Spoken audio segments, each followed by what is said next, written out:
मित्रों नमस्कार। पावन ज्योतिष प्रभात यूट्यूब चैनल पर आपका स्वागत है। आज के वीडियो का शीर्षक इतना महत्वपूर्ण है कि आप अगर देखोगे पूरा वीडियो तो आपको बहुत ज़्यादा जानकारी मिलेगी। आप सभी जानते हो मैं ज़्यादातर बर्थ हॉरोस्कोप पर ही वीडियो देता हूँ, उदाहरण भी देता हूँ, लेकिन प्रश्न कुंडली भी बड़ी महत्वपूर्ण होती है।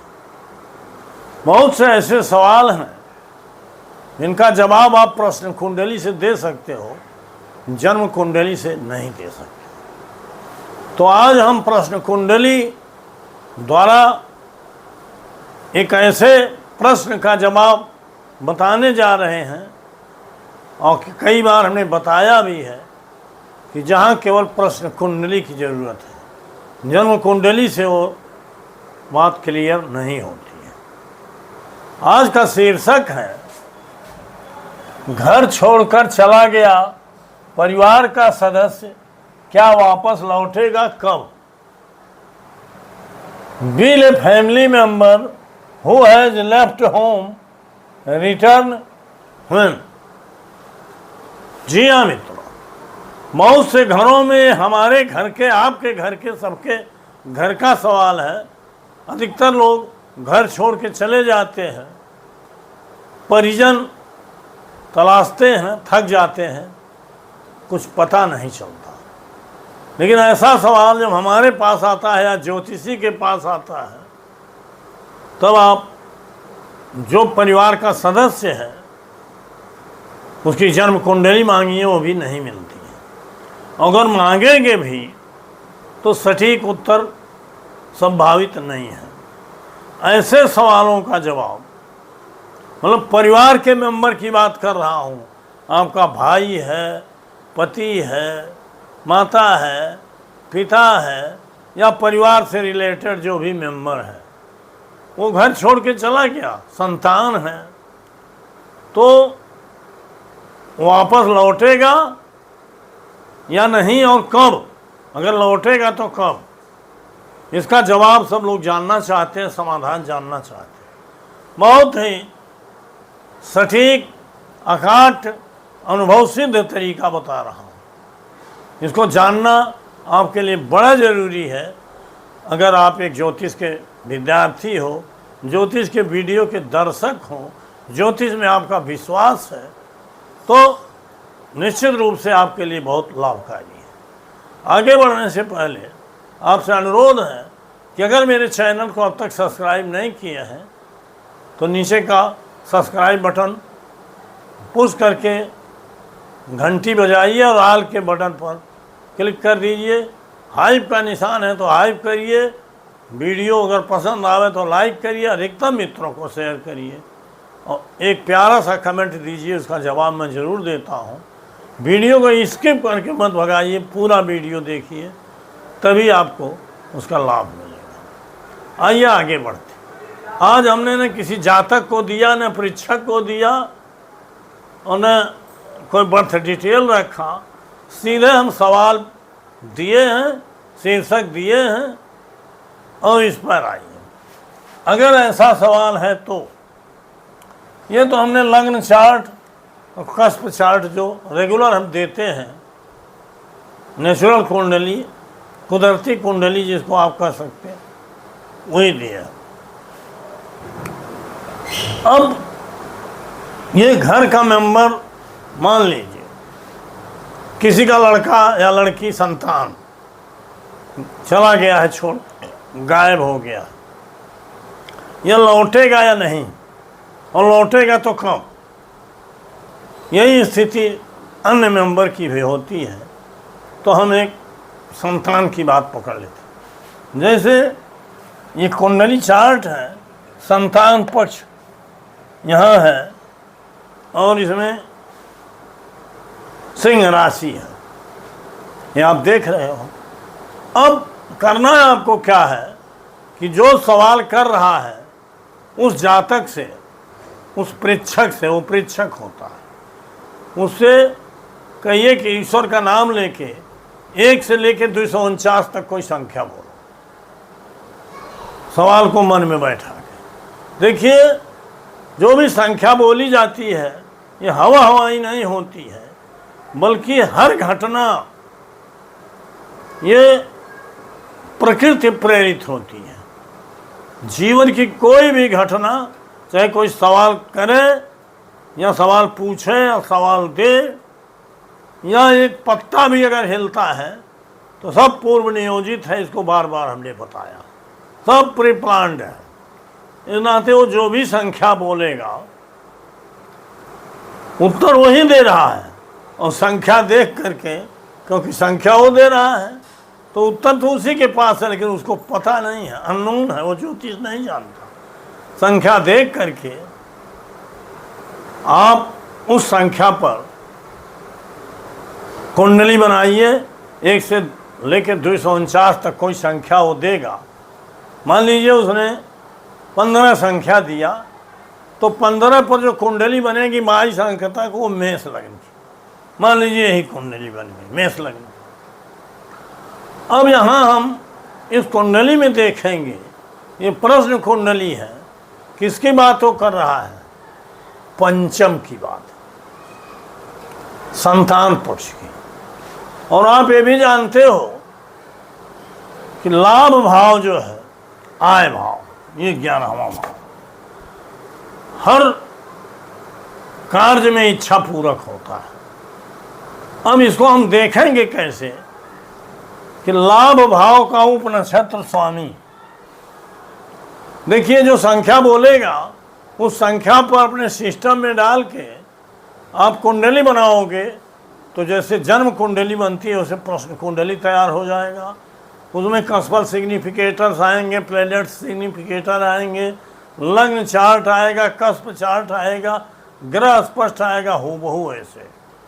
अब वहाँ हमको ये देखना है, देखिए प्रश्न कुंडली और जन्म कुंडली में यही अंतर होता है, उत्तर प्राय समान होता है, लेकिन प्रश्न कुंडली में जब हम किसी उपनक्षत्र स्वामी की बात करते हैं तो उपनक्षत्र स्वामी अगर बकरी है तो मार्गी जब होगा तो कार्य सिद्ध करेगा, और अगर बीच में ही कार्य सिद्ध होने वाला है तो भले बकरी है कार्य सिद्ध हो जाएगा। लेकिन अगर वो बकरी ग्रह के नक्षत्र में है तो भले उत्तर यश में आ रहा है लेकिन वो कार्य सिद्ध नहीं होगा। इसलिए 11वें भाव का उपनक्षत्र स्वामी जो भी ABCD सूर्य चंद्रमा मंगल है वो बकरी ग्रह के नक्षत्र में न, और स्वयं के द्वारा या अपने नक्षत्र के द्वारा जो परीक्षक का, प्रश्नकर्ता का, कि परिवार का सदस्य गायब हुआ है या छोड़ के चला गया है, वो उन भावों का, उस भाव का कार्य हो।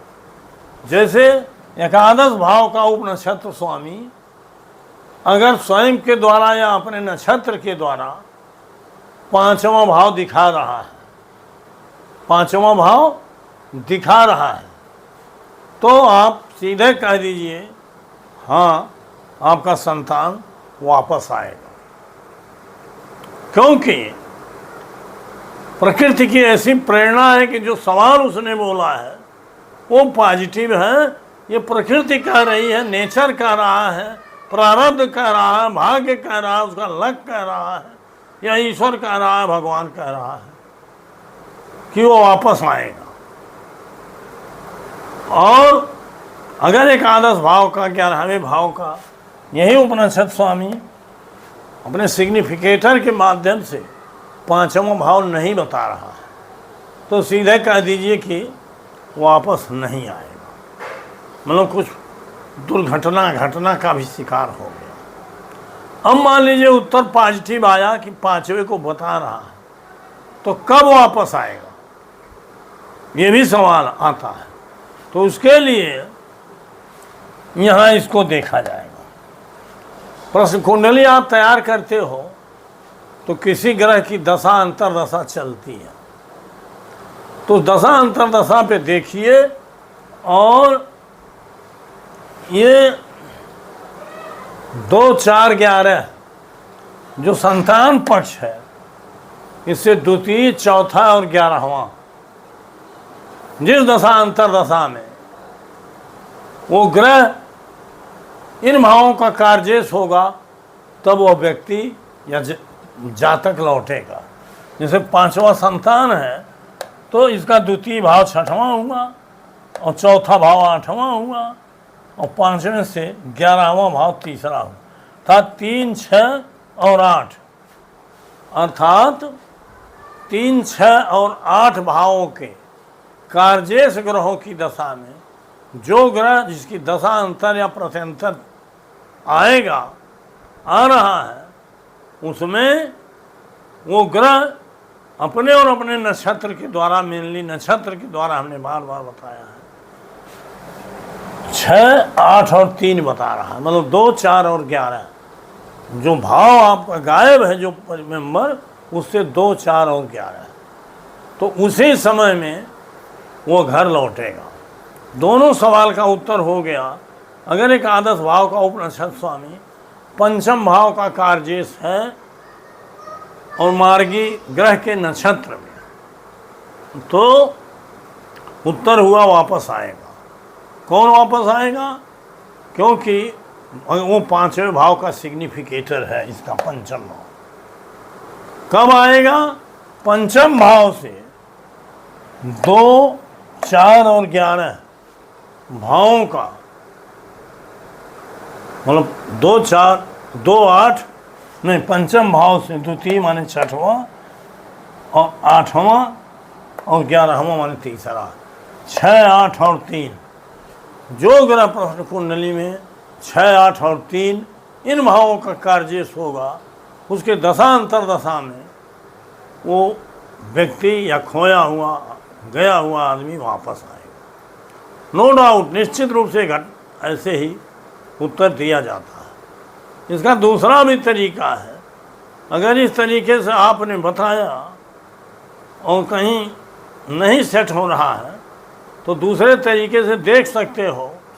उसमें कब तो नहीं मिलेगा, लेकिन अगर संतान पक्ष की बात है, गायब हुआ या चला गया है, तो इसके चौथे स्थान का उपनक्षत्र स्वामी कोई भी ग्रह है, 5, 6, 7, 8 मैंने 8वें भाव, 8वें भाव का उपनक्षत्र स्वामी अगर लाभ भाव का कार्जेश है, जैसे 8वें भाव का उपनक्षत्र स्वामी इस कुंडली में कोई भी हो, सूर्य, चंद्रमा, मंगल अगर 11वें भाव में बैठा है,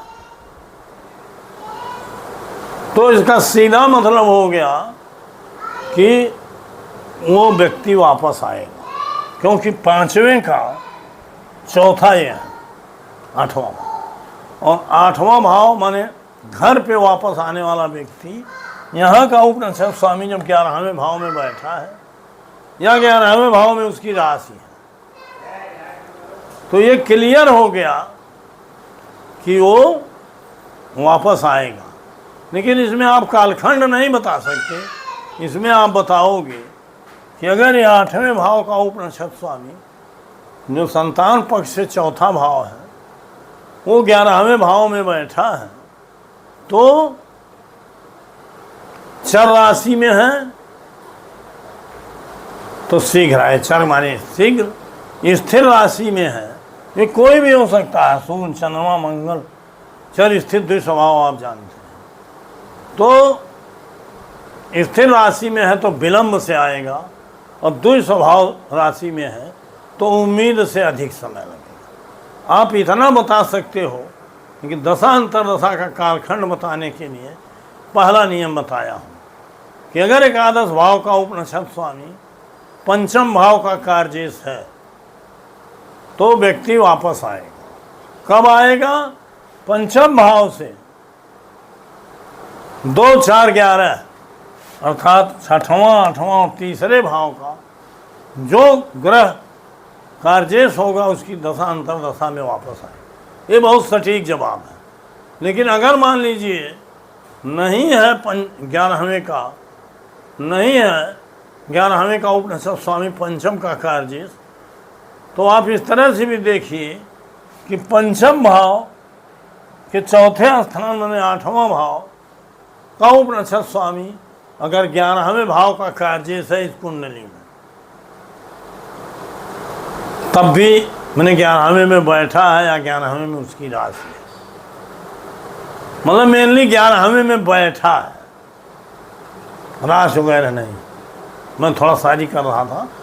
अगर ये अष्टम भाव का उपनिषद स्वामी 11वें भाव में बैठा है, तब भी आप कह दीजिए वापस होगा, लेकिन जल्दी होगा, देर में होगा कि उम्मीद से अधिक। 11वें भाव में कुंभ राशि है जो स्थिर राशि है, कह दीजिए आएगा, लेकिन थोड़ा देर होगा, तत्काल नहीं आएगा, हफ्ते 2 हफ्ते में, महीने 2 महीने 6 महीने, साल भर में आएगा। और अगर द्वितीय भाव राशि में हो, जैसे मीन में है, तो कह दीजिए कि हम 4 महीना 6 महीना, इसमें थोड़ा विलम्ब होगा लेकिन आएगा। और पहले वाला नियम इतना सटीक है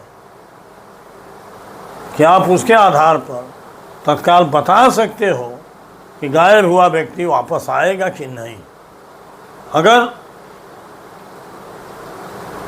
उन भावों का कार्जेश नहीं है, पंचम का कार्जेश नहीं है वो किसी रूप में 11वें भाव का उपनिषद स्वामी, तो सीधे कह सकते हो कि वापस नहीं आएगा। और अगर 11वें भाव का उपनिषद स्वामी बकरी ग्रह के नक्षत्र में है, तब भी सीधे कह सकते हो कि वापस नहीं आएगा। और अगर पॉजिटिव उत्तर है तो पंचम भाव से चतुर्थ का उपनिषद स्वामी 4, 2 और 11, माने 4 पंचम से चतुर्थ 5, 6, 7, 8, इसका इस मैंने 2, 4, 11 है, मतलब इन्हीं भावों के कार्जेश ग्रहों की दशा अंतर दशा में वो वापस आएगा पंचम से, जो पंचम से 4, 2, 11 भाव प्रश्न कुंडली में दशा अंतर दशा है। और अगर इस तरह से उत्तर क्लियर नहीं हो रहा है तो दूसरा विधि हमने बताया है, कई बार हमने रिपीट किया, उसको अन्यथा न लीजिएगा, आपको समझाने के लिए रिपीट किया। ये ना थे। अब आज का टॉपिक यहीं बंद करता हूँ शीर्षक, पुनः मिलूँगा 3 दिन बाद एक नए शीर्षक के साथ। बहुत बहुत धन्यवाद, हार्दिक शुभकामनाएं।